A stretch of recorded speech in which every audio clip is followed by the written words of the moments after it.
ایک بندہ آ گیا، وہ غیر مسلم تھا، تو کہنے لگا میرے کچھ سوالوں کے جواب میں پر کسی نے دیے نہیں کبھی. تو جب اس نے آ کے بہت بڑا دعویٰ کیا کہ اگر کوئی میرے سوال کا جواب دے تو میں مان جاؤں، تو پھر مسلمانوں نے کہا کہ نہیں، تو نے بڑا ہی دعویٰ کر دیا، تو شے ہی کوئی نہیں، وہاں تو بڑے بڑے مان گئے. تو ہمارے ساتھ حضرت مولا علی شیر خدا کے پاس لے گئے، تو اس نے بڑے بڑے مشکل سوال کیے. پہلی بات وہ کہنے لگا آپ مجھے 2 ایسے دوست بتائیں جن میں کبھی لڑائی نہیں ہوئی. تو حضرت علی کہنے لگے تو بڑے دعوے کر رہا تھا کہ میں بڑے لمبے سوال پوچھوں گا.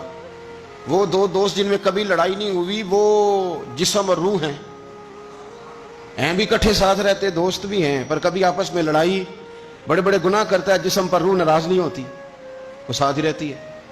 اس کی آنکھیں کھل گئیں، اس کو تو کبھی جواب ہی نہیں ملا تھا. کہنے لگا اچھا وہ 2 ایسے دوست پھر بتائیں جن میں کبھی صلح نہیں ہوئی. تو فرمایا وہ موت اور حیات ہیں. جب موت آتی ہے تو پھر زندگی باقی ان کی صلح نہیں ہو سکتی، اکٹھے رہ ہی نہیں سکتے. اللہ اکبر. وہ کہنے لگا یہ تو کمال ہو گئی. اب وہ ذہن کھل گیا. کہنے لگا جی اور پوچھ لوں؟ فرمایا تیرا ہی دعویٰ تھا 2 پوچھنے، میں تیار ہوں، تو 100 بھی پوچھ.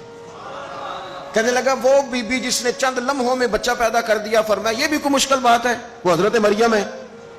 1 منٹ میں حاملہ ہوئی تھی، اگلے منٹ میں اللہ تعالیٰ نے انہیں تھوڑی سی تکلیف سے گزارا اور اگلے منٹ میں حضرت عیسیٰ پیدا ہو گئے. کوئی مشکل بات ہے؟ کہنے لگا جی وہ 2 چیزیں جو حرکت نہیں کرتی. فرمایا یار جلدی پوچھ، ٹائم نہ ضائع کر، جلدی پوچھ. وہ 2 چیزیں جو حرکت نہیں کرتی وہ زمین آسمان ہے. اس نے کہا وہ 2 چیزیں جو ٹھہرتی نہیں. فرمایا وہ سورج اور چاند ہے جو حرکت ہی کرتے رہتے. کہنے لگے اچھا وہ بتائیں جی جو کھا تو بڑا کچھ کیا پر پیا اس نے کچھ بھی نہیں. تو حضرت علی فرمانے لگے وہ حضرت موسیٰ علیہ السلام کا عصا ہے، جادوگروں کے سانپ سارے ہی کھا گیا پر پانی کا گھونٹ بھی نہیں پیا. حد ہو گئی. وہ شخص کہتا ہے علی کے جواب نے، مولا علی شیر خدا کے جوابات نے میرے اندر ہیجان پیدا کر دیا. میں نے فوراً کہا بتائیں وہ شخص جو کوئی شے نہیں. تو حضرت علی کہنے لگے جو میرے نبی کا کلمہ نہ پڑھے وہ کوئی شے نہیں. کہنے لگے وہ بتائیں جو بڑی شے ہو. فرمایا جو چاہے کہ اس کی عزت کعبے سے بھی زیادہ ہو جائے اور وہ بڑی شے بن جائے تو وہ محمد عربی کا کلمہ پڑھ جائے.